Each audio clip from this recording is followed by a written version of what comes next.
6 p.m. on December 27th, 2015, a woman named Sarah Robinson was getting ready inside of her cabin on the 7th floor of a massive cruise ship.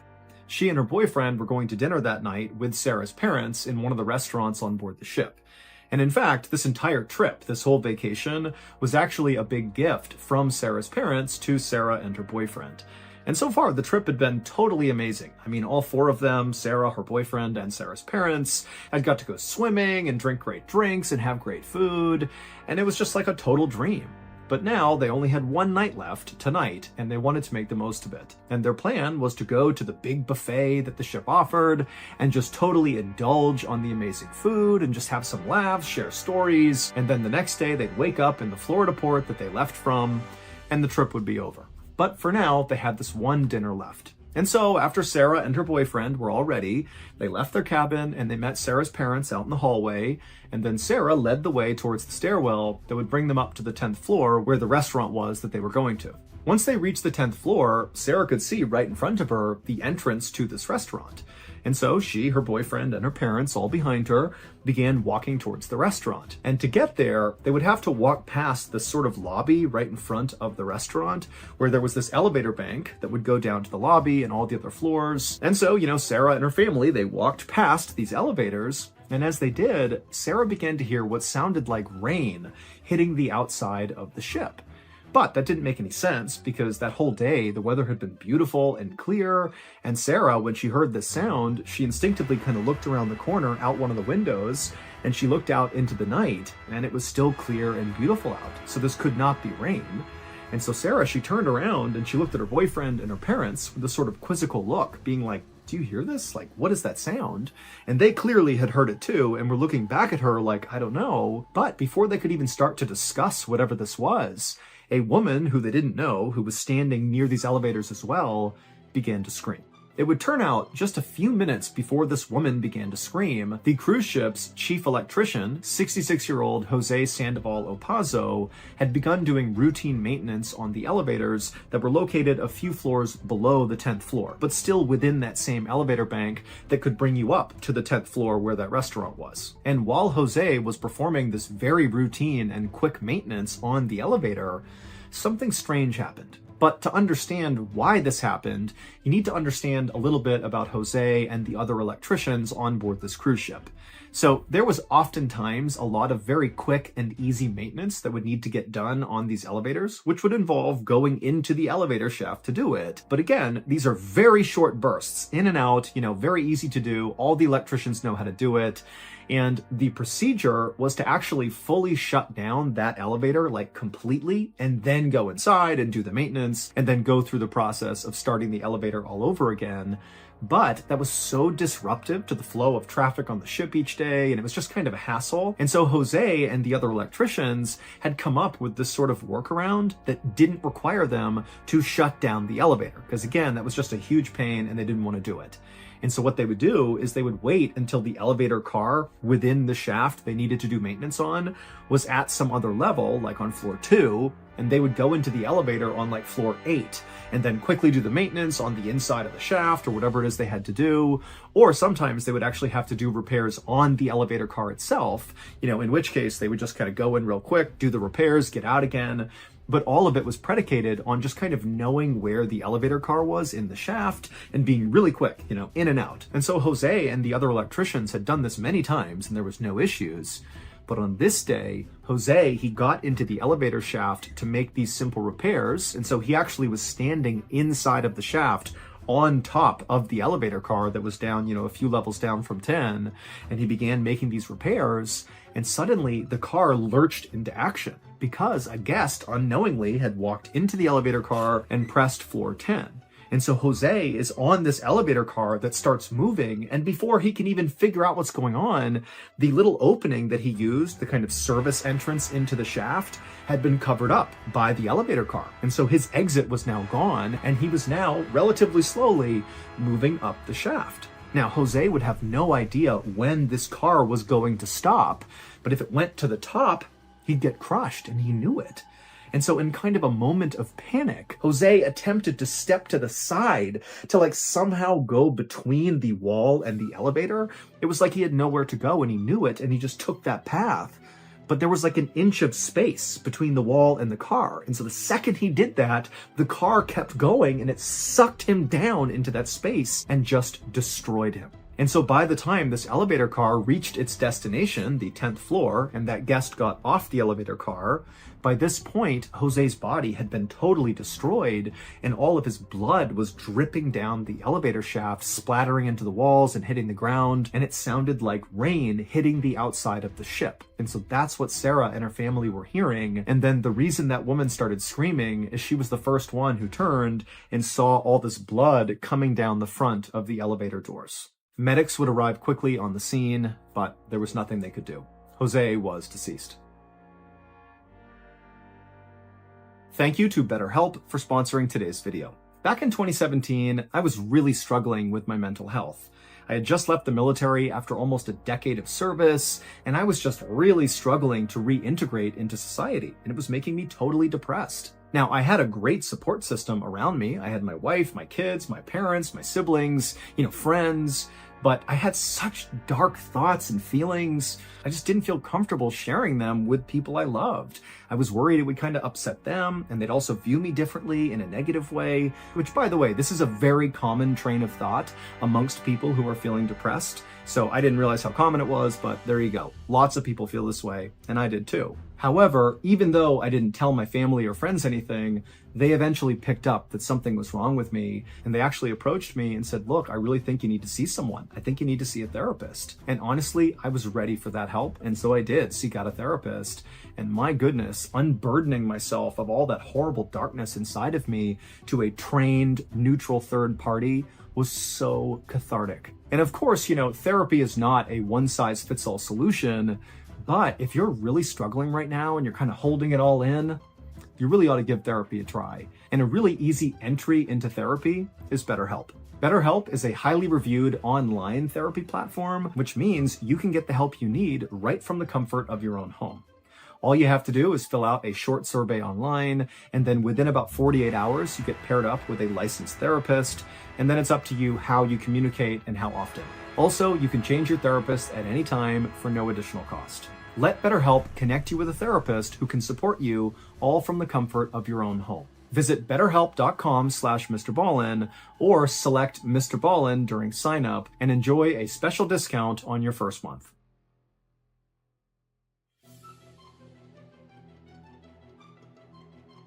At around 2 p.m. on September 24th, 2017, a 17-year-old college student named Sanjay climbed up onto this boulder that was right off to the side of this hiking trail that he was on. Sanjay was on a day trip with about 20 of his friends from college, and they were in this part of southern India that was really famous for its long, winding trails and all these boulders that kind of sat off to the side of the trails.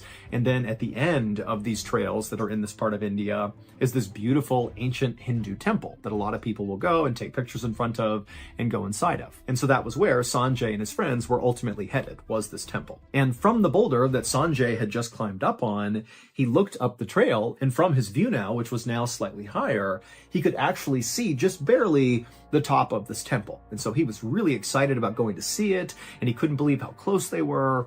But as he was standing on this boulder, staring at the top of the temple, he also realized that kind of off to the side of the temple, basically right next to it, was this beautiful pool of water with a big wall around it and cement steps leading into it. I mean, it kind of looked like a swimming pool. And so because Sanjay and his friends had been hiking all day to this point, and it was really hot out, Sanjay really liked the idea of going swimming. And so he actually jumped off the boulder and just started running towards the temple and this pool. And he was yelling to his friends as he did, like, hey, I'm gonna go swimming. And so he ran, not to the temple, but to this random pool of water that was next to it. And he got to the steps and he immediately took off his shirt and he pulled his phone out of his pocket and he put it on the steps. And then he walked his way into the water and turned around, hoping to see his friends coming after him. And sure enough, all of his friends were smiling and laughing and running after him, ripping their shirts off, putting their phones down and jumping in too. And so pretty soon, this very quiet, peaceful pool next to this temple was packed full of very rowdy and crazy college kids. Now, to be clear, this pool of water was not intended to be a swimming area. It It was dug about 300 years earlier for this temple, and many people began to view this pool of water as sacred because they believed it could cure diseases.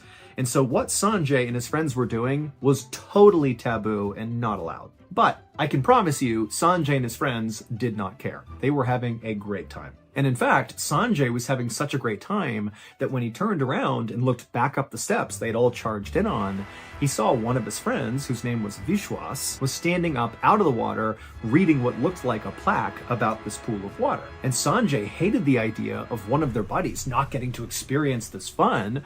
And so Sanjay, a little out of pocket, yelled out to Vishwas like, "Hey, stop reading that and get in the water. Let's go. What are you doing?" And Vishwas was obviously kind of embarrassed to be called out so publicly in front of the, 19 other kids that were there. They're all looking up at him expectantly now, like, "Yeah, get in here, man."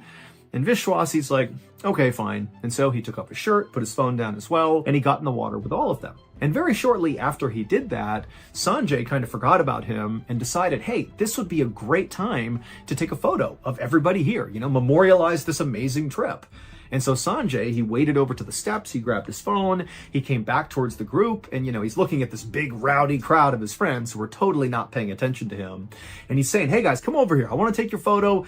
Gather up. I'll take a photo of all of us." And so it took a couple of minutes, but eventually, all these kids got in frame, and Sanjay, he held the phone out, made sure everybody was there, and they all smiled. And he took a picture. And then after he took the picture, Sanjay put his phone back on the steps and returned to just splashing and goofing around with his friends. About an hour later, Sanjay and his friends had left the pool and were now in the temple and were just walking around exploring. But eventually, Sanjay just got tired of looking inside the temple. It was not very interesting to him.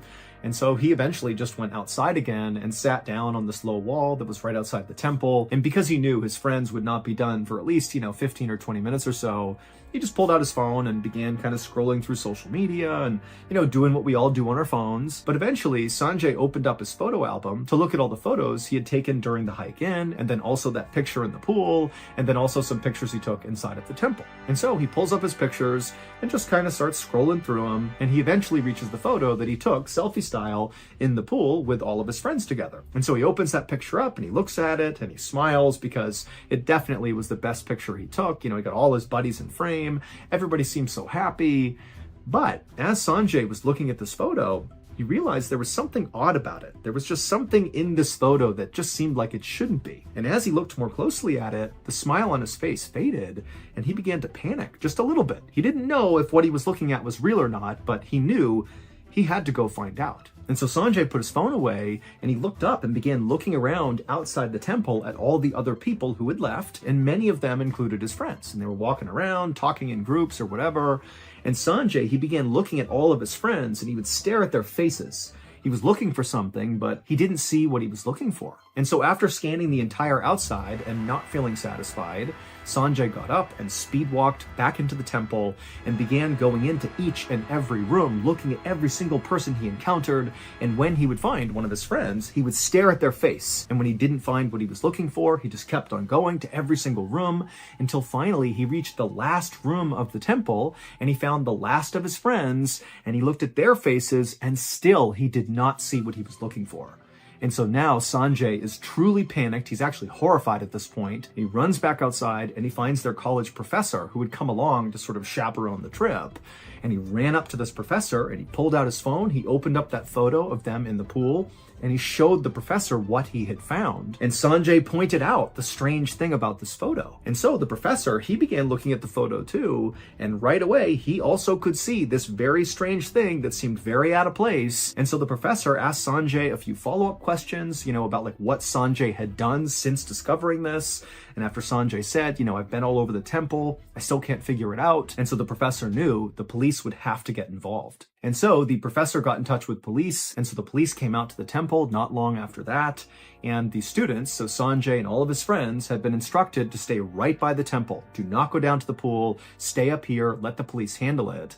And so when the police came in, they came running by the group, and Sanjay and his friends were just kind of watching, anxiously waiting to see what happens. And then as the officers went down to the pool, from where Sanjay and his friends were standing, they actually did not have a clear view. The temple itself blocked their view, so they could not see the pool, but they could hear what the officers were doing. And at first, as Sanjay and his friends are standing there really nervously, they don't hear anything down at the pool. But then they hear one of the officers shout something out, like he's found something. And then Sanjay and his friends heard all this splashing as clearly officers were jumping into the pool. And it was at this moment when Sanjay heard that splashing that he knew the thing he saw in this photo, it had to be real. As horrible as that was, it had to be real.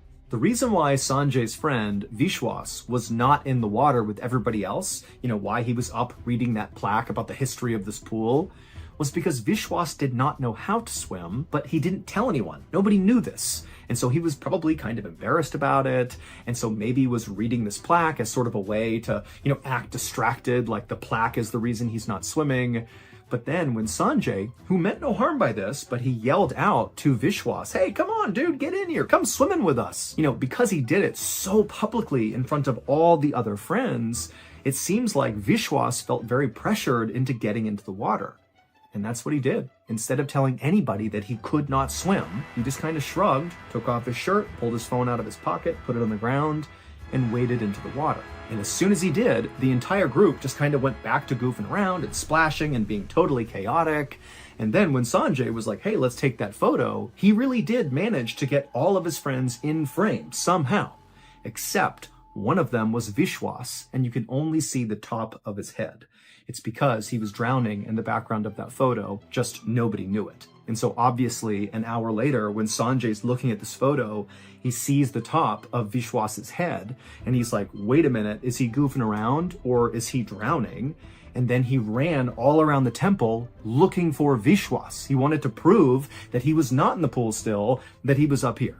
But then after searching the entire area and not finding Vishwas, he went to his professor, they called the police, and the discovery was made. And unfortunately, by the time police pulled Vishwas out of the water, he was already deceased.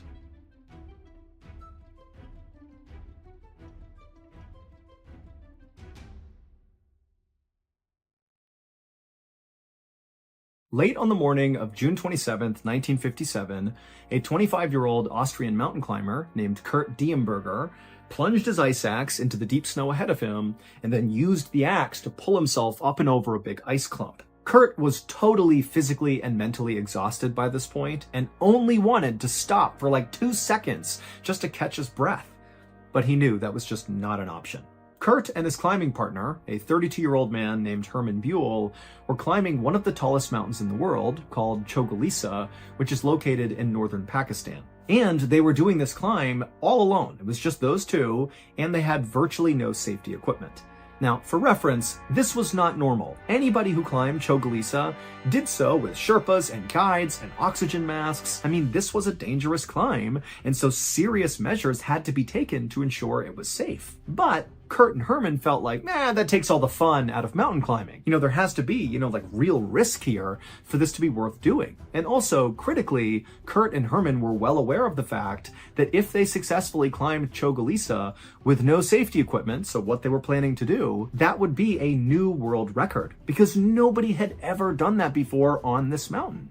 And so that felt like a really cool reason to go for this. And when they began their journey a few days earlier, when they began the climb, it had still felt like a great idea because the weather forecast was perfect for the rest of the time they expected to be on the mountain. However, earlier that morning, Kurt had turned around to talk to Herman, and he noticed off to the south was a kind of ominous dark cloud making its way toward them. Now, obviously, when you're on the ground and you look up and you see a dark cloud, you think, okay, it might storm, or it's actively storming. Maybe it's rain, maybe it's snow, but it's probably not a big deal unless it's like a tsunami or a hurricane or something, but dark clouds are just not really a big deal. But when you are 4 miles up one of the most treacherous mountains in the world, you got no other people with you, you got no safety equipment, and you see a dark cloud coming your way, yeah, that's terrifying. Because storms have been killing mountain climbers basically for as long as mountain climbing has been a thing. And so when Kurt and Herman saw this cloud, even though the weather forecast had been good, they knew that there was a real chance a storm was going to hit them before they reached the summit. And so they had to make a choice. Abort the mission now, go back to camp, and potentially give up on this climb altogether, thereby not getting the world record. Or they could risk it and just try to speed their way up to the summit, before the storm arrived. And because Kurt and Herman were actually within about 1,000 feet to the summit when Kurt noticed this dark cloud, they decided, you know what, let's just risk it. We can get up there to the summit, get this thing done before this cloud ever gets to us. And so that was the decision they made. And it was also why Kurt and Herman knew there was no way they could slow down even for a second, because basically this was a sprint to the top. And if they slowed down, they might die. And so, panting and exhausted with the wind whipping up like mad, Kurt and Herman just kept moving up that mountain as fast as they possibly could. But when they got about maybe 500 feet away from the summit, so they're really close at this point, something changed. As Kurt was about to bring his axe back down into the snow to, pull himself up one more step, he suddenly realized he couldn't see the mountain in front of him. Like there was nothing. It was just pure white all around him. He couldn't even see the sky. It was like he was just in this void all of a sudden. And the reason for this is because that dark cloud had caught up to them. They were literally inside of the cloud. That's why they couldn't see anything. And so from behind Kurt, even though he can't see anything, he could hear Herman desperately screaming up to him, "Hey, we've got to turn around right now!" And Kurt obviously knew, yeah, it's too late. We are not going to make the summit. We got to go. Kurt knew Herman was right. I mean, this is an absolute crisis. If the storm that's basically brewing all around them didn't kill them, certainly the result of the storm would. I mean, all the snow that's going to land is going to fill in their tracks, and it would be nearly impossible to find your way back down again. And so this was like, we totally miscalculated, turn around and get out of here as fast as possible. And so that's what Kurt and Herman began to do. As fast as they could, they began going down the mountain, following along their tracks they had left on the way up. And pretty quickly, Kurt and Herman began making serious progress. And so Kurt was starting to feel optimistic that, maybe they had managed to escape this just in time. But right at that moment, the ground underneath Kurt began to vibrate. Then Kurt looked down, and even though his visibility was basically nothing, he could tell from his legs that the ground was basically shifting underneath him. And then suddenly Kurt felt this feeling that you get when you're on like a carnival ride and you're dropped, that feeling in your stomach that you're falling. He got that because the ground underneath him just gave way. It was an avalanche. And so in absolute desperation, Kurt, who knows he's about to be sucked into an avalanche, he just jumped, like as far away from the mountain as he possibly could, kind of at an angle to the right, like he was leaping up and out of the avalanche and over to the right. But you got to remember, he's on this really steep slope. This is not like jumping on flat ground where you jump up and just return to where you jumped from. He's on a slope. So when he jumped out and to the right, it was like he was jumping off a building. He fell something like 30 or so feet before he hit the ground again. But when Kurt hit the ground, he kind of expected to be gobbled up by the snow and keep being sucked down the mountain, but he wasn't. He hit the ground and didn't move. And then he kind of sat up and he looked around and he realized he had successfully jumped out of the avalanche. He had done it. He saved himself. And so he began looking around. The visibility is still terrible, but it's a little bit better because now the avalanche has basically gone down the mountain. The storm is kind of passing, and so the visibility is decent. And, Kurt, he's looking around, screaming out for Herman. He doesn't see him. And then it's like suddenly the visibility just opened up, and Kurt was able to look to his left where the avalanche had gone. And as he was looking, he saw what looked impossible. Basically, the land where they had been walking down this mountain was gone. It was like the avalanche had removed that part of the mountain. And so Kurt is basically laying in the snow on the edge of a new cliff where the avalanche had basically broken away the mountain. And so he's looking into this crevasse where the avalanche went and thinking, I can't believe how lucky I am, but I gotta go find Herman. And so Kurt stands up and he's pretty battered from this 30-foot fall, but he's got adrenaline pumping through him, so he feels pretty good. And he scrambles his way 30 feet back up the mountain to this ridgeline where he originally jumped out of the avalanche, hoping when he got up there that he might find some sign of where Herman went to, because they were pretty close together when the avalanche started. But when he got up there was no sign of Herman, and he turned around and looked back down the mountain, and he couldn't see Herman anywhere. But when he turned back around, looking now back up the mountain, so in the direction of where they had originally intended to hike, and then where they had to come back down from when they were in the cloud, he noticed that he could see very easily their tracks, he and Herman's tracks. And so with his eyes, he just kind of tracked these tracks all the way down the mountain to where he was. And as he did this, he noticed something. At first, it was like his brain couldn't compute what he was seeing. But after a moment, he knew. Here is a photo of what Kurt would have seen. However, keep in mind, this was not a photo Kurt took, and it's also from a slightly farther away perspective. But conceptually, this really is what Kurt saw that told him what happened to Herman. So in this photo, you can see the mountain and the summits at the top, and there's a trail that goes straight down and then appears to diverge, where there's tracks that go to the left. From our perspective, the viewer's perspective, they go to the left around that cliff line, and the other set of footprints that disappear off the cliff. Well, if you haven't figured it out yet, the footprints that go to the left are Kurt's footprints. He just magically jumped and landed on the absolute edge of where this avalanche was going to happen, and Herman is the other set of prints. And so when that avalanche started, there was nowhere for Herman to go, and he was sucked into that avalanche and dragged over 1,000 feet down the mountain, and his body was never recovered.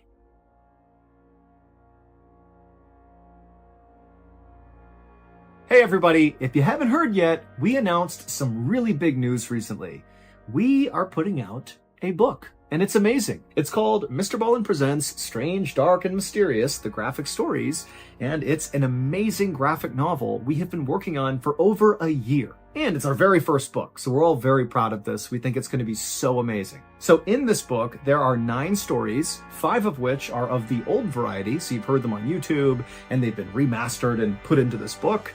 And then you have 4 full-length, brand new stories, which are amazing, that have also been put inside of this book. And the way we made those 4 new stories is to have them replicate the feel of YouTube. In fact, I would say this whole book is like the written version of our YouTube channel. It's totally a throwback to our OG fans who found us on YouTube. This is the book for you. It's going to be so good. The book's not coming out until my birthday, October 1st, but you can pre-order it right now by going to book.ballenstudios.com. And also, after you pre-order, be sure to follow me on social media and all the other places that we put out content, because we're going to be teasing stuff about this book before release. Things like, sneak peeks into the book and some pieces of artwork and some behind the scenes stuff. So there's a lot of stuff going on, but it all starts with pre-ordering that book. So again, go to book.ballenstudios.com and pre-order our first ever official book. It's going to be great. Enjoy. So that's going to do it. If you enjoyed today's stories and you want to hear more like it, be sure to check out the MrBallen podcast, which is available on all podcast platforms. It has hundreds of stories, and many of them are only available on podcast. So if you're consuming this content only on YouTube, there is a whole world over in the podcast side of the house that you should go check out. Again, it's called the MrBallen podcast, and it's available everywhere. Wait, don't go anywhere. If you're looking for more strange, dark, and mysterious videos, click here. On September 30th, 2008, a 61-year-old man named Xian Tie-xiong finished getting dressed inside of the bedroom that he shared with his wife in the city of Beijing, China. After he finished getting dressed, Xian reached down and scooped up his backpack off the floor that was already packed, and then as quietly as he could, he kind of tiptoed around the bed to his wife's side to give her a kiss goodbye. Xian was going to be heading out to a local mountain that day for a day hike. And so Xian, he gets next to his wife and he bends down to kiss her, and right as he does that, he accidentally wakes her up. And so his wife opens her eyes and she looks up at him, and Xian just says, I love you. He gives her a kiss and he tells her, hey, I'll be back tonight before midnight. And so his wife, she kind of groggily said, okay, and she grabbed his hand and squeezed it, and she told him that she loved him, and then she fell back asleep, and moments later, Xian had left the bedroom and walked out the front door. Xian's home was only a couple of blocks away from the train station, and since he needed to ride a train and then also a bus to get to this local mountain that was about an hour-and-a-half journey away, the train station was his first stop. And so Xian, as he walked towards the station, he was all smiles. He was really excited about this day. So Xian was retired, but he had spent his whole life teaching geography at Beijing No. 5 Middle School. And he was a very passionate teacher, but the thing he was most passionate about, that he routinely really pushed on his students, in some ways more than geography, was his love of nature. In fact, Xian loved nature so much that when he was not teaching, he basically spent all of his off time out in nature going for hikes. That was his thing. And today, Xian was especially excited about his hike because he was hiking one of his favorite trails. It was located on Mount Miaofeng, which is a mountain located 30 miles to the northwest of where Jian lived. And this mountain was quite famous because of all the sacred and ancient temples that kind of dotted the mountain all over the place. And then also there were all these beautiful roses, like the flower, that would bloom all over the mountain in the summer. And so it's just this totally strikingly beautiful place. And normally Jian would actually hike up this trail and then actually camp out on Mount Miaofeng, mostly because on the summit there was this incredible view of downtown Beijing. And at night, the view is like spectacular with the city all lit up. But on this particular day, Jian knew an overnight stay was not possible because he had to be back home by the next day because it was his mother's 90th birthday. And he was very close with his mother and he was not going to miss that. And so Jian eventually made it to the train station, he bought his ticket, he boarded his train, and then he sat down in a seat, and as soon as he did, he opened up his bag and pulled out a stack of papers. For this hike, Jian had packed himself some food and water inside of his backpack. He also packed a newspaper called the Beijing Youth Daily, and he brought along his diary.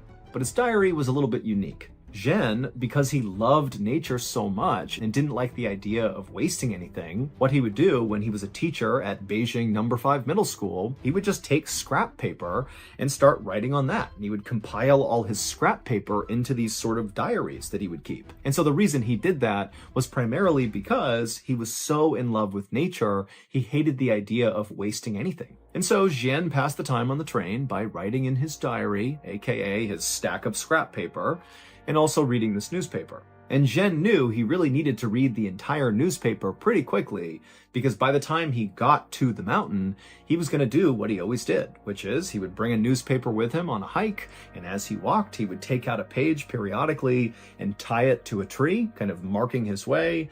That way, when he turned around and came back down, he would have his path marked, because Jian did not always walk on a clearly marked trail, and so this was his way of not getting lost. And so Jian would ride the train car, and then he would get off and he would board a bus, and then finally, right around 7 a.m., that bus would come to a stop in the tiny village of Changfang, which is located right at the base of Mount Miaofeng. And so Jian grabbed his backpack, he hopped off the bus, and then began walking through the village towards the mountain. And then by about 7:20 a.m., so not long after Jian had left the bus, he was almost up to Mount Miaofeng when he pulled out his cell phone and he called his cousin. It was a brief conversation, and all Jian really wanted to do was just to make sure his cousin was going to be around the next day for Jian's mother's birthday. And the cousin said he would, and so Jian told him, okay, I'm going hiking today, and I will see you tomorrow. And then he hung up. And then, only a couple minutes later, Jian disappeared into the beautiful forests of Mount Miaofeng.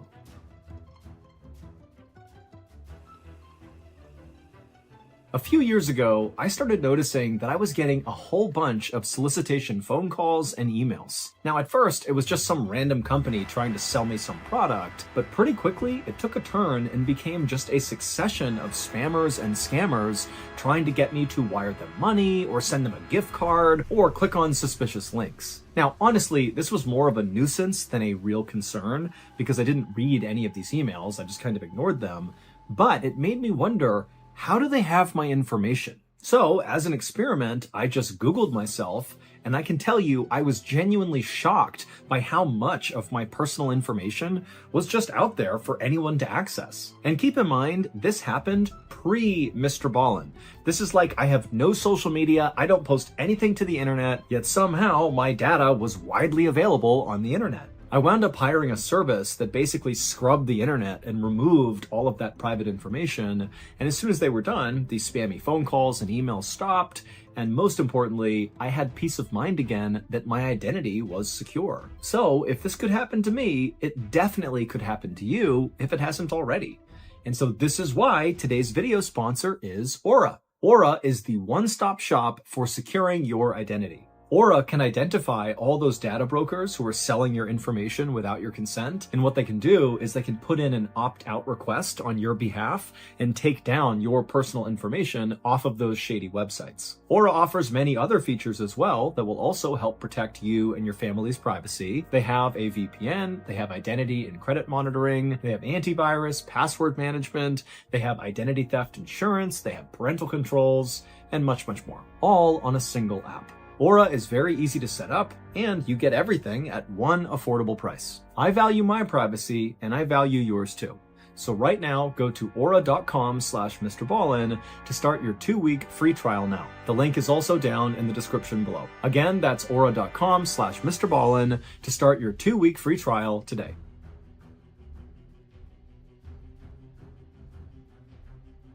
So Jian's wife did not expect to hear from Jian at any point that day because she knew he would have terrible cell phone service up on the mountain. But she did expect her husband to be home on time. He had told her that morning before he left that he would be home that night before midnight. And if you knew Jian, you knew this guy was never late. He said, I'm going to be someplace at a certain time, he would be there. So when 10 p.m. rolled around that night and still Jian was not back yet and he had not called, Jian's wife was actually not worried because she was thinking, okay, well, it's 10, he'll be home in the next couple of hours because he said he'd be here by midnight tonight and he will be here tonight. And so she went to bed expecting to wake up and see Jian in bed with her in the morning. But the next morning when she woke up, Jian was not in bed, so he did not come home, and so his wife immediately was very concerned and began calling Jian's family, and nobody knew where he was. And so that day, the family went to the police and they reported Jian missing. The local police immediately organized a search for Jian. However, they knew this was going to be a very challenging search.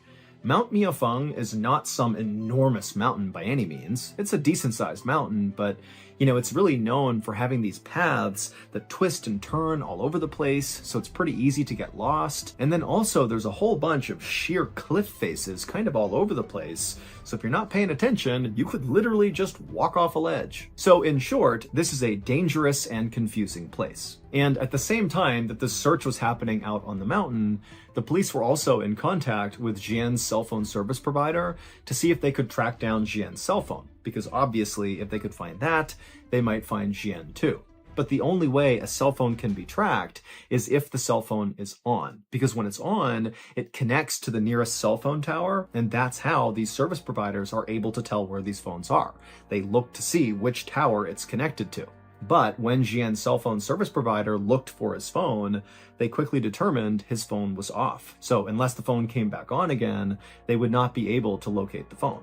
However, they were able to pull all of Jian's cell phone signal history up until his phone was turned off. And what they found in this signal history is the day before, so the day Jian went missing, his cell phone was on at 4 p.m. that evening, and he received a phone call at 4 p.m. And the service provider was able to see that when this phone call came in, Jian's cell phone was not where they thought it would be. It was not high up Mount Miafeng. It actually was near the base of the mountain. And when police reached out to the person who had called Jian at 4 p.m., they discovered it was just a friend of Jian's, and this friend said that Jian said he was coming down the mountain now and he'd be home soon. So this new information did basically line up with what Jian had told his family he'd be doing that day, just a quick day hike. Although again, they kind of expected it to be a little bit longer. It seemed a little odd he'd be down the mountain by 4 p.m., but still, this basically lined up with what they thought he was doing. However, this new information did not help explain what happened to Jian. Like, why was he missing? The expectation was he must have gotten lost or hurt or something up on this mountain. Maybe he's stranded somewhere and can't go anywhere.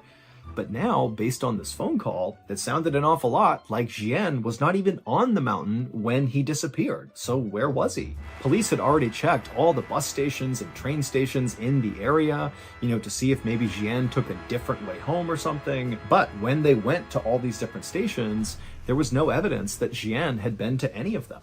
And there was another problem. Members of Jian's family told the police about Jian's habit of tying newspapers to trees to mark his trail as he hiked. And the family told the police that Jian did this every single time he hiked. And his wife told the police that for sure she knew her husband had brought along a copy of that newspaper. So by all expectations, there should be markers up on that mountain, literally leading searchers to wherever Jian went. But after an entire day of searching Mount Miafeng, they didn't find a single newspaper anywhere.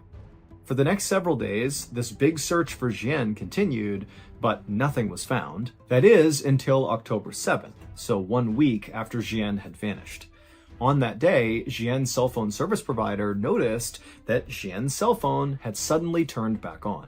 And the phone was not on or near Mount Miaofeng. Instead, it was located 36 miles away from the mountain at a train station called Beijing West Railway Station. Now, the cell phone was only on for a couple of seconds, but it was on long enough for the provider to confirm that it really was in that location. And so the police immediately dispatched a team to go to Beijing West Railway Station and see if they could find Jian. But when they got there, Jian was not there. His phone was not there. They looked at all the security footage. There was no sign of Jian. They searched the surrounding areas. Nothing. And on this day, at basically the same time that police are at this railway station trying to make sense of, what's going on with the cell phone, a villager from Chanfang Village, which is that little village that sits at the base of Mount Miaofeng, came forward with a very strange story. He said on the day that Jian disappeared, this villager was at his little shop. He sold walnuts to hikers that were making their way towards Mount Miaofeng. It was basically like snacks for the hike. And he sees this guy walking up through the village towards the mountain, and he looked exactly like Jian, because now Jian's face was on the news and this villager had seen it, and so he felt like he had seen Jian. And so this villager said, this guy who looked exactly like Jian, he walked up and actually stopped at this villager's shop to buy some walnuts. And this villager and this man who looked like Jian, they just chatted for a few minutes. And at some point, this guy who looked like Jian, asked the villager, hey, these are great, but where else can I buy walnuts? I want to buy other types of walnuts and bring them back to my family. And so this villager was like, oh yeah, well, the best walnuts in all of Beijing are actually located about 30 miles away at the base of another mountain. It's called Tietua Mountain, and there are vendors over there who sell the best walnuts. So that's your answer right over there. And then after the villager said this guy who looked just like Jian, it's like everything changed for him. It's like his expression changed, his tone changed. It's like he's been given this information that's changed his life, about these walnuts. And he says to the villager, okay, I'm going to go there right now. And without saying anything else, this man just turned and began quickly walking away from the walnuts, back through town, back towards the bus stop. So away from Mount Miaofeng. In theory, this guy is going to the bus to commute 30 miles to this other mountain, Tietua Mountain, to get these walnuts? I mean, the villager does not know this guy, but even he felt like this is bizarre. This guy comes up, he's buying snacks to go hike Mount Miaofeng. He seems really excited about it. And I offhandedly mention these walnuts, and he's like, boom, I'm out of here. I'm going to go 30 miles to this other mountain to get these walnuts. It just seemed weird. And then when police spoke to Jian's family about this new information, they would learn that Jian did not have a special interest in walnuts, and neither did his family. And even if there was a reason why Jian just really wanted these walnuts, he would not have had time in that day to take the bus 30 miles to Tietua Mountain, get these walnuts, go 30 miles back, and hike up Mount Miaofeng, because he can't stay the night. He needs to come back tonight in order to go to his mother's birthday party the next day. So it just made no sense. But this walnut thing was basically the only lead police really had, because everything else was a dead end. And so they decided to shift their search area from Mount Miaofeng to Tietua Mountain. And pretty much right away, they saw something that gave them hope that Jian could be here. They found pages from the Beijing Youth Daily newspaper tied to trees on the mountain.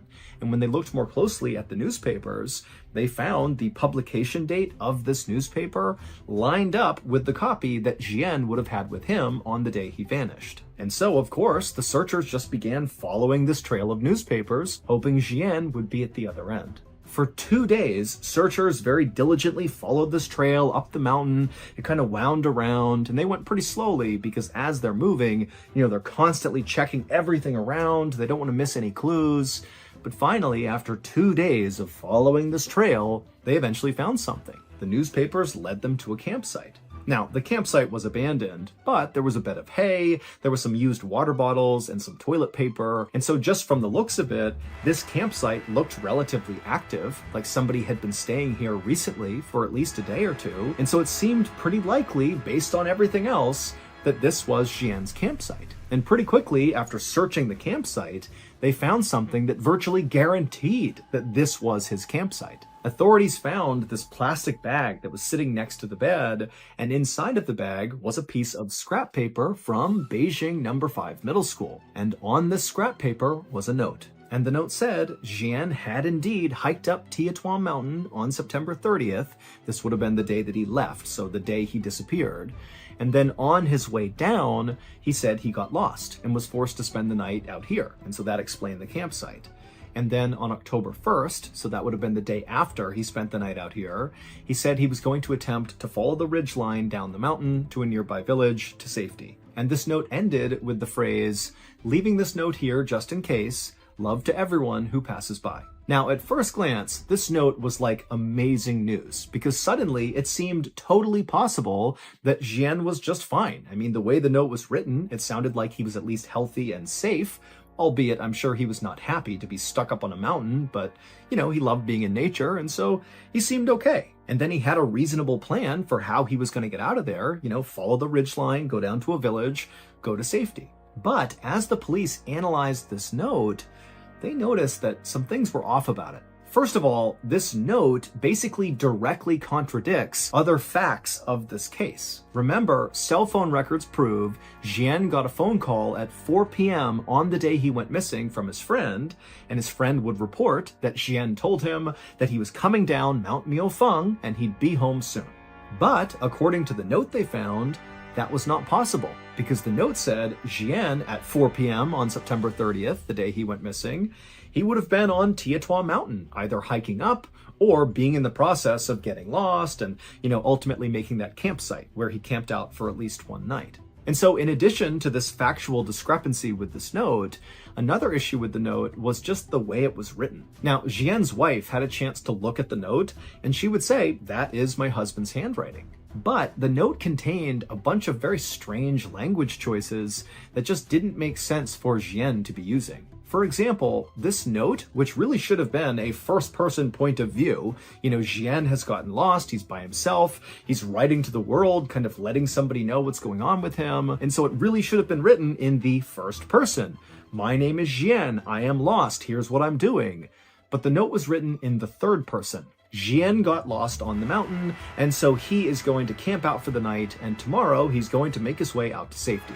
But despite being written in the third person, it did sound like somebody was talking about themselves. It did not feel like somebody else was attempting to document what Jian was doing. But by far, the weirdest part of this note was the tone shift that happened about halfway through. So the first half of this letter was written, albeit in the third person, but it was grammatically correct and sort of formal, like you would expect from a very well-educated retired teacher. But once you get to that second half of the note, the grammar started being really awkward, and then the very final line, which says, "Love to everyone who passes by," that actually sounds totally awkward in Chinese. So "love to everyone who passes by" is the translation into English, and that basically makes sense to us, like that's not an awkward phrase.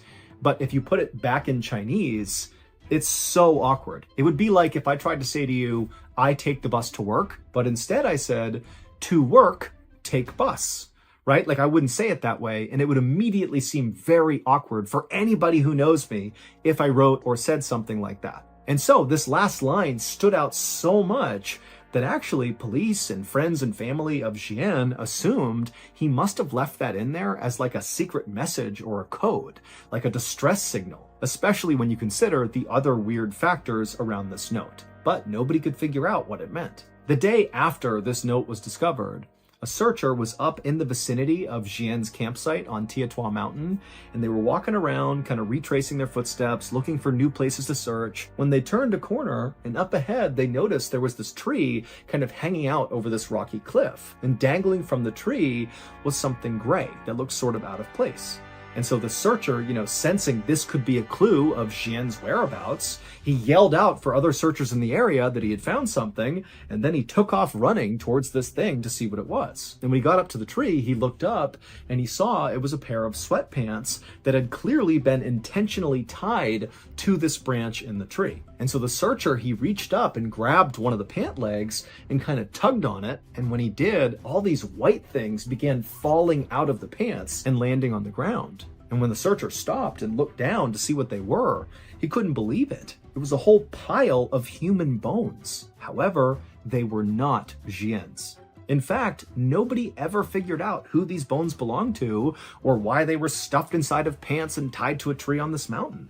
But the discovery of these bones would open up a whole new mystery, because after these bones were found, all the searchers came over and basically just began combing the area near these bones, and the police began uncovering body after body after body.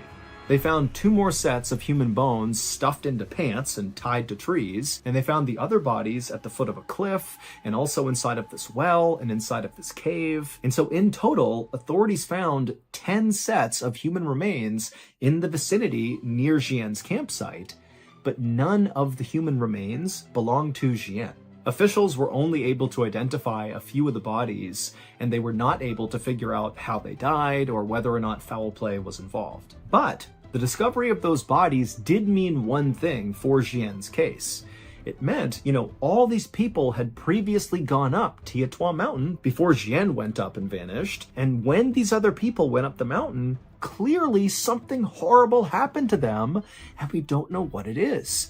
Is there a killer on the loose? Is there some animal or creature out there that's taken people out? I mean, we don't know. But what started to happen since Xian went missing and his story was all over the news in China is that all these other hikers who've been on Tietua Mountain before have begun sharing their experiences when they hiked up Tietua Mountain, and some of their stories about what they've seen on that mountain are horrifying. One person said they were walking up the mountain, they had their partner with them who was a little bit farther back the trail, and so they're kind of walking up on their own, and the first person, as they're walking up the trail, suddenly sees this guy just kind of come out of nowhere wielding an axe, and he walks up to this person, and all he says is, "Are you alone?" And the hiker's like, "No, my partner's back there, they're coming up here, what's going on?" But the axe man, he basically acted like he didn't even hear their answer, and he just asked it again, "Are you alone?" And the hiker was like, "No, my partner's back there." And the Axeman again just said, "Are you alone? Are you alone? Are you alone?" And this axe person kept doing that until the hiker and their partner just turned and ran. And then another hiker shared a story about how they were walking up a trail on Tietua Mountain, and at some point they lifted their head up, and he saw a little ways up the trail, kind of off the trail, so in the tree line, were all these people, like this group of strangers, just standing there motionless, kind of half behind trees, like they were kind of trying to hide themselves, but also not. And they were just staring at this hiker, unmoving, not speaking, just staring. And so the hiker, they look up and they see this, and they were so unnerved so quickly that they just turned and left, and they have no idea who those people were. And so obviously we have no way of verifying these other hikers' stories about what they saw on Tietua Mountain. But when you combine their testimony with Xian's story, it really makes you wonder, what's going on up there? The official search for Xian was called off at the end of October, so roughly 1 month after he vanished. But unofficially, the search for Xian continues to this day. However, they still have not found his body, and basically no real progress has been made. Before you go, I just wanted to point out that we sell merch, official MrBallen merch, year-round at shopmrballen.com. We do the limited drop model for holidays and special events, and we'll create like special things that come out on those drops. But in between those drops, I just want you all to know that we always have the Ballin Basics line available at shopmrballen.com. And that includes things like t-shirts, crew necks, hoodies, there's even a beanie and phone cases and more. So go check it out, shopmrballen.com. We have merch year round. And actually, one design that just came out that's on sale right now, and it's I think one of my very favorite pieces of merch, is this shirt right here. It's a graphic t-shirt based on the Headless Valley, one of the best episodes I think that we put out on YouTube. The back is like a movie poster for the Headless Valley episode. And so this is a great shirt. I wear it all the time when I'm not wearing flannel, of course. And again, it's on sale right now at shopmrballen.com. All you have to do is use the code HEADLESS20 at checkout and you get 20% off this bad boy right here. But you gotta hurry because that code is only good until 11:59 p.m. on May 7th. After that, the discount's gone. The shirt's still there, but the discount is not. So again, merch year-round with our Ballin' Basics line at shopmrballen.com. And right now, you can buy this Headless Valley story tee for 20% off by using the HEADLESS20 code at checkout. So go to shopmrballen.com and get your MrBallen merch. So that's going to do it. If you enjoyed today's story, be sure you check out our podcast called the MrBallen Podcast, where we have literally hundreds more stories right now that sound an awful lot like this one, but many of them are only on the podcast. They are not available on YouTube. So again, that podcast is just called the MrBallen Podcast, and you can listen to it on any podcast platform. Thank you so much. Until next time, see ya. Wait, don't go anywhere. If you're looking for more strange, dark, and mysterious videos, click here. Of June 20th, 2005, a 40-year-old man named Wang Diang stood just inside the doorway of a little home in rural northeastern China. Outside, it was pouring rain with all this crazy thunder and lightning, and also there were these hailstones coming down the size of golf balls, smashing into everything. I mean, just the impact on the roof must have been so loud. And so as Wang was standing in the doorway, he was actually looking out in the direction of the storm because all these people were running towards him to come in the house. Wang was actually hosting a wake for a friend, and he was hosting this wake at this man's home. And all the people running up to him were all the mourners coming to pay their respects. Now, by this point, most of the mourners had already made it inside the house, and so Wang was basically just waiting for the last few stragglers to make their way inside. And so from his post at the door, Wang is watching the storm and all these people, and he also took stock of the fact that as he looked out to the big tobacco fields that kind of were all over the place in this town, that was the primary way people made money in this town, he noticed that, there was nobody out there tending the crops.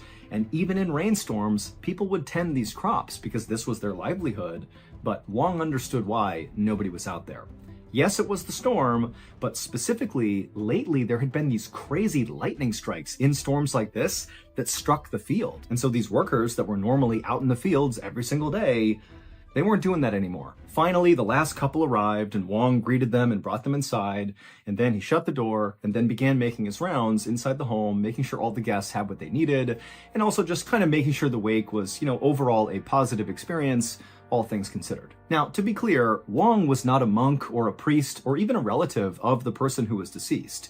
Instead, he was just kind of like the guy that emceed virtually all events in this town. So if there was weddings, he was the guy who officiated the weddings, and if there were funerals or wakes or things of that nature, also Wang was often tapped to MC that as well. He was kind of like the village elder, if you will, even though he was only 40 years old. And Wang, he really treasured the fact that he was the guy that got to do these things, and so he put a lot of time and energy into making sure they went extremely well. So on this day, as he was making his rounds, checking in with all the mourners, nobody really needed anything. And so Wang sort of felt like he didn't have a role, and he scanned around the room looking for something else he could do that would be productive. And he noticed the incense near the casket was going out. And so Wang walked over, he pulled out the extinguished incense, he got a new stick of incense, put it in, and he lit it. And then he just kind of stood over the casket and closed his eyes and began saying a silent prayer for the dead. And as Wang did this, suddenly there was this deafening roar, and then everything went black. A few seconds later, that deafening roar faded, and it was replaced by the sound of all the mourners in the house basically screaming and trying to figure out what just happened. And so as people began kind of trying to size up the situation, they saw there was all this smoke near the casket, and there was all these wooden debris everywhere. And then people looked up at the ceiling, and they saw there was now a pretty good-sized hole that had blackened char around the edges of the hole that was kind of smoldering. And then, unfortunately, once the smoke really had kind of dissipated, Wang was laying right underneath this hole in the roof, and half of his head was gone. It was very clear he was deceased. And it didn't take long for mourners to figure out what had happened. Wang had unfortunately been struck by lightning. 2 days later, Wang's family held a funeral for Wang, and basically the entire village showed up for this funeral because remember, Wang was really a central member of this community, and so it was a really big loss that he was now dead. And candidly, this only stoked the fears that everybody had about lightning strikes. I mean, this was really becoming a huge issue. But after the funeral ended and Wong had been placed into a hearse and driven off to the crematorium to be cremated, the people at this funeral who were kind of making their way out began kind of talking a little bit more candidly about what had happened to Wong. I mean, it was obvious he was struck by lightning, but in this town, there was a lot of superstition around deaths like this, when it seems like how he died is almost like an act of God. I mean, how many people get struck by lightning? Even if you're scared of being struck by lightning, that is a very rare phenomenon, and everybody knew that. And so the mourners couldn't help but suspect that maybe Wong was not this incredible person that everybody loved. Maybe he had deep, dark secrets, and the way he was killed was like God's punishment, smiting him for the terrible things he was hiding. But nonetheless, the mourners who had just left the funeral followed tradition and actually walked over to the local crematorium where Wong would be cremated. Basically, it's the absolute final goodbye, and typically the family will stay there and wait for all the people to come by and pay their final respects, and then at that point the family hands off their loved one in their casket to the manager of the crematorium, and the cremation process begins. And so all that happens, all the mourners go to the crematorium, they pay their final respects, and then before long, Wong's family was brought inside the crematorium with the manager, and they were placed in this quiet room to kind of wait for this process to happen. And then the manager left them and went down the hall to the furnace room where Wong's casket was waiting for him. So the furnace room inside of this crematorium is basically like this big industrial space where in the middle is this huge, intimidating metal furnace, which is actually where, the bodies are slid in and burned until they're just ash. And so picture like the biggest oven you've ever seen with a big metal rectangular door and these rails that slide directly into this furnace, and the casket is placed on those rails and then kind of fed into the furnace. They seal the door, and then of course ignite the furnace, and then the cremation begins. And so the manager, who had done this many, many times, walked up to Wong's casket, which was already placed on the rails. So workers had already set it up for this process before he came in. And so the manager walks up to the casket, he opens it up, he sees Wong's body, and he confirms that Wong is just wearing a robe with a belt, and he did not have any jewelry or metal on him or anything like that, which was not allowed during the cremation process. And so feeling confident that this was all good, he shut the casket and then slid the casket into the furnace. He shut the door, the big metal door, locked it, and then started the furnace. And as soon as he hit it, the manager heard the familiar sound of gas hissing as the gas kind of filled up the inside of the space, and then the familiar whooshing sound of the flames igniting. But as the manager kind of stepped away from the front of this furnace and was kind of making his way back towards the door, he noticed there was another sound coming from inside of this furnace. It was a hissing sound, but different than the gas sound. This was something else. And then before long, the hissing got louder and louder and louder. And then finally, there was this massive explosion inside of this furnace. And so smoke is pouring out of the sides. It was unbelievable that the furnace itself even held its shape. I mean, something massive had detonated inside of this thing. And in fact, even though that door that seals the furnace shut, even though it had not been blown off, the force of whatever detonated inside of there was so strong that the manager actually was knocked backwards from the blast. And so in a panic, he got up and there's smoke filling the room and there's flames kind of dancing out of the edges of this metal door in front of the furnace. And he hits the emergency stop and the flames cut, but it's still all smoky and it's totally chaotic and workers are rushing into the room to figure out what's going on.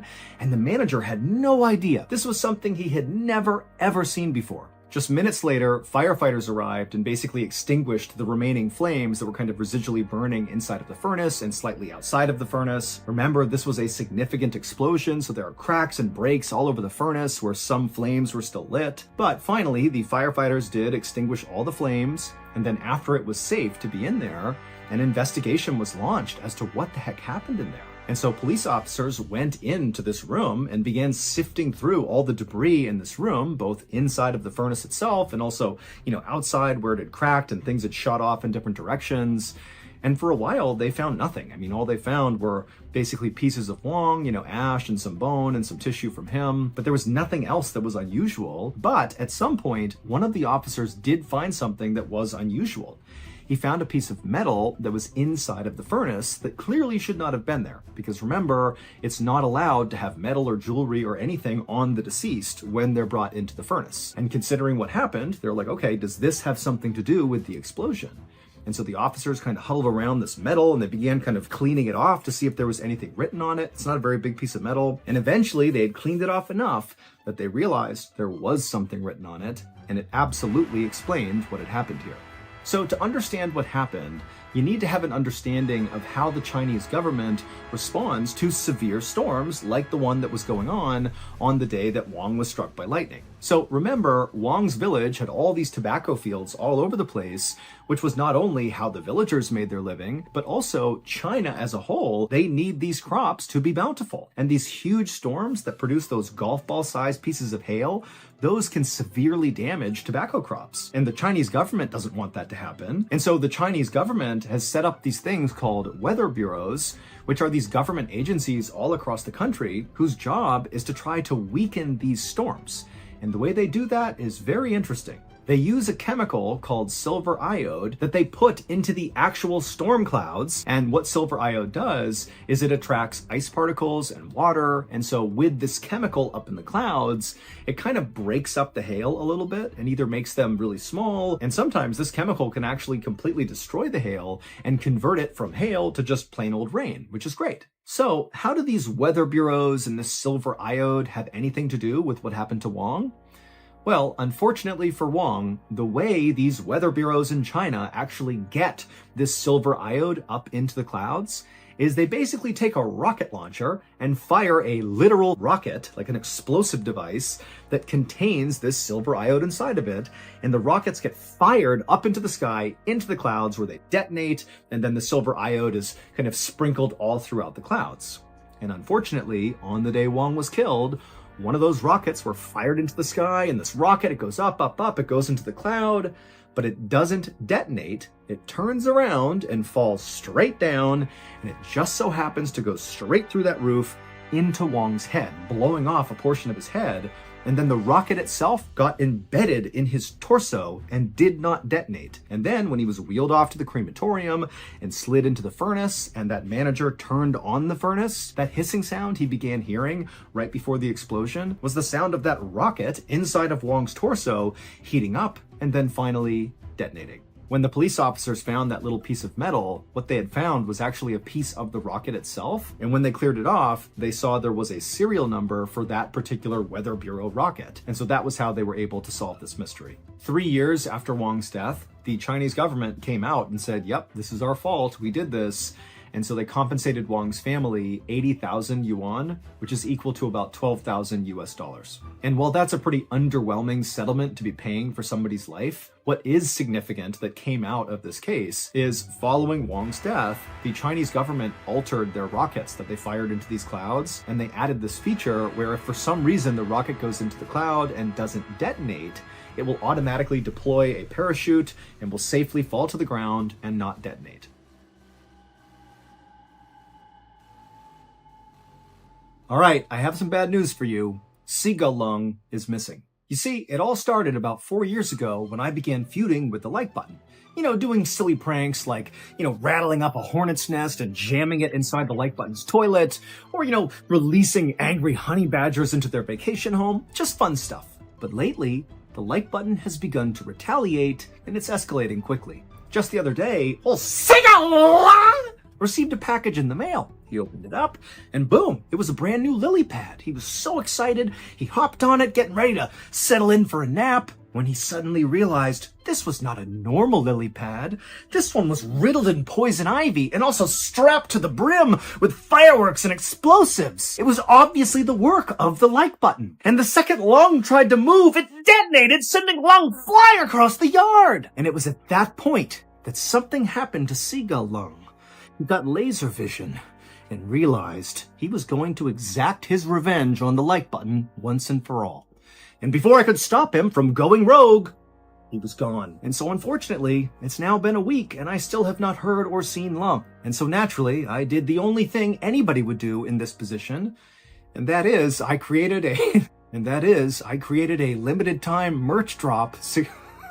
I created a brand new limited Lungy merch line commemorating our rogue comrade. Right now, you can go to shopmrballen.com and check out the entire Lungy merch line that's only available for a limited time. We have a new graphic tee and tank top. We have a new pin that everybody loved. Those sold out so fast last time. There's a sticker set. There's even coasters. I mean, if you're into Seagull Lung, which I think a lot of you are, it's pretty good, but you gotta act now because I promise you this stuff is not gonna stick around. It's gonna sell out quickly. So go get your Lungy merch before it's too late. Again, shop MrBallen.com and get your Seagull Lung merch, which is your way of supporting Lung on his mission to destroy the like button. Enjoy.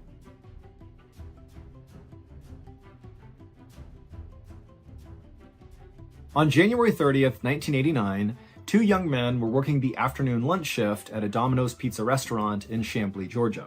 Their names were Daryl Wilson and Sean Burnsett. And most weeks, this shift that they worked together was really boring because virtually nobody came into the restaurant. But on this day, at around 11 a.m., as Daryl and Sean are kind of twiddling their thumbs, waiting for the shift to end, a man who was obviously disgruntled and very agitated stormed in the door carrying a gun, a .357 Magnum gun, so a really powerful handgun, and he aimed it straight at them. Daryl and Sean were so shocked by this that at first they didn't do anything. But then it kind of dawned on them that, oh my goodness, this guy's coming in here to rob the place. And so Daryl and Sean suddenly put their hands up and they begin saying, okay, take whatever you want, take whatever you want. And the man suddenly began shouting something at them like he wanted something. And it took Daryl and Sean a second to kind of understand what he was asking for. But when they started to process the things he was saying, they kind of understood that this did not seem like a robbery. The guy was demanding that they call Tom S. Monahan so he, this guy, the guy with the gun, can talk to Tom. Now, Daryl and Sean may have known this, but probably not, because they likely didn't care. But Tom S. Monahan, at the time, was the owner of Domino's. Not like this particular restaurant in Chamblee, Georgia, but like the entire national chain. He was the actual owner of the company. And so this guy is coming in being like, let me talk to the owner of Domino's. And so at some point, Daryl and Sean understood who Tom S. Monahan was. Perhaps the guy with the gun explained it, or maybe one of them did know who Tom S. Monahan was. But either way, Daryl and Sean suddenly realized, oh my goodness, this guy wants to talk to the owner. But they have no way of getting in touch with the owner of Domino's. They're just pizza cooks. They're not like connected to the C-suite. But when Daryl and Sean told the guy like, hey, we don't know how to get in touch with the literal owner of this major franchise, well, the guy didn't like that. And he got really frantic and began yelling and screaming like, you gotta do it. You gotta get Tom on the phone. And so Daryl and Sean are like, okay. And they grab the phone and they try to call their own boss because they don't know who else to call. And as they're calling their own boss, this guy fires 2 shots into the ceiling. So this is like a really high intensity situation that's escalating really quickly. But Daryl, who actually was the one on the phone, he did his best to stay calm, and when his boss got on the other line, he tried his best to explain the situation as quickly as he could, because he could tell, this guy with the gun is very close to potentially shooting them. And the boss of Daryl and Sean did understand, okay, clearly there is a crisis happening at this branch. And when Daryl said, you gotta find a way to get Tom S. Monahan on the phone, like right now, well, his boss was like, I got it. And a few minutes later, Daryl's boss, who's still on the phone with him, was like, okay, I'm going to patch you through. And then a second later, Tom S. Monahan hops on the phone and he's like, what's going on? And at this point, Daryl just handed the phone over to the guy with the gun and said, here you go, Tom's on the phone. And the man with the gun grabbed the phone, put it to his ear, and then began rattling off these totally bizarre demands. He wanted a white limousine to show up to the restaurant to be his getaway car. He wanted $10,000 in cash. And he wanted a copy of a science fiction novel about the Freemasons called The Widow's Son. And so Daryl and Sean, who are behind the counter witnessing this, they're hearing these demands and it's clicking for them that clearly this guy is not mentally well. This is a guy who's totally unhinged and who knows what's going to happen. After a few minutes on the phone, the gunman hung up and then told Daryl and Sean very calmly that now the 3 of them were just going to sit in this restaurant and wait for his demands to be met. And for the next 5.5 hours, that's what they did. Daryl, Sean, and the gunman, who just kept the gun aimed at Daryl and Sean, they just sat inside of this restaurant. And at the same time, by this point, the police have been called and they're completely surrounding this restaurant. And when the gunman came into the store, because this was a very slow day, there weren't any other customers or staff inside. So it really was just Daryl, Sean, and the gunman. And so it's a total standoff. But interestingly, for Sean and Daryl, who were right there with this gunman, they started to sense that this guy was not here to hurt them. He was really after Tom S. Monahan, and over those 5.5 hours, they were just sitting there with him with his gun aimed right at them. he periodically began telling them, what his gripes were with Tom S. Monahan. The gunman told Daryl and Sean that Tom was specifically targeting him, the gunman, and also Tom was secretly communicating with the gunman when the gunman didn't want to talk to him, almost like telekinesis or something. And also the gunman told them that Tom S. Monahan periodically will walk around his property at night, kind of creeping around, scaring the gunman. And Daryl and Sean, they're hearing these things and not believing any of it, but they were very empathetic and said, oh yeah, I can understand why that would be an issue. I can understand why you'd come in here and demand to speak to Tom S. Monahan. Yep, totally get it. And that was just kind of how the day was going. And then around 4:30 p.m., so they've been in there a long time by this point, the gunman told Daryl and Sean that he was really hungry, so they better go make him some pizzas. So Daryl and Sean just got up, they went in the back, they made 2 large everything pizzas, and after they were made, they put them in boxes and slid them across the counter to the gunman. And at this moment, Daryl and Sean knew the gunman, in order to eat, would have to put his weapon down to open up the box and get the pizza. And so the second they handed it over, without even communicating with each other, they kind of waited for the gunman to put the gun down. And he did. He put the gun down, he opened the pizza up, he grabbed a slice, and at that moment, Daryl and Sean began sprinting past him towards the door, and the gunman, who's seeing this happen, he drops the pizza, he grabs the gun, and he turns, and he aims. So to really understand what's happening here, you need to understand what type of marketing Domino's, like the national franchise, was doing to advertise their product.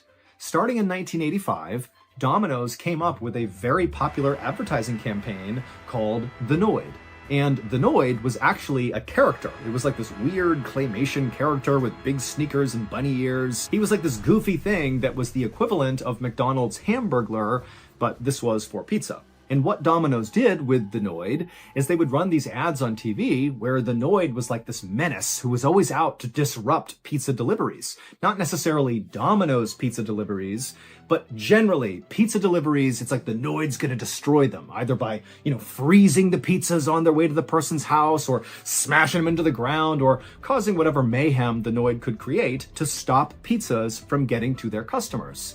And so Domino's kind of catchy thing was avoid the Noid with Domino's, meaning like Domino's, the chain, was the only chain capable of avoiding all the chaos that could disrupt you getting the thing you want, your pizza. And this advertising campaign was brilliant, not only because it really worked, people really liked Domino's because it did seem like they were superior, but also they were able to kind of franchise this character itself, the Noid. It became a toy you could buy, and there was talk about doing a TV show and maybe a movie around this Noid character. And Michael Jackson, like the king of pop, he put the Noid in one of his music videos. I mean, this was a really, really successful advertising campaign, but for as successful as this campaign was, it did unfortunately lead to what happened inside of this Domino's restaurant in Chamblee, Georgia.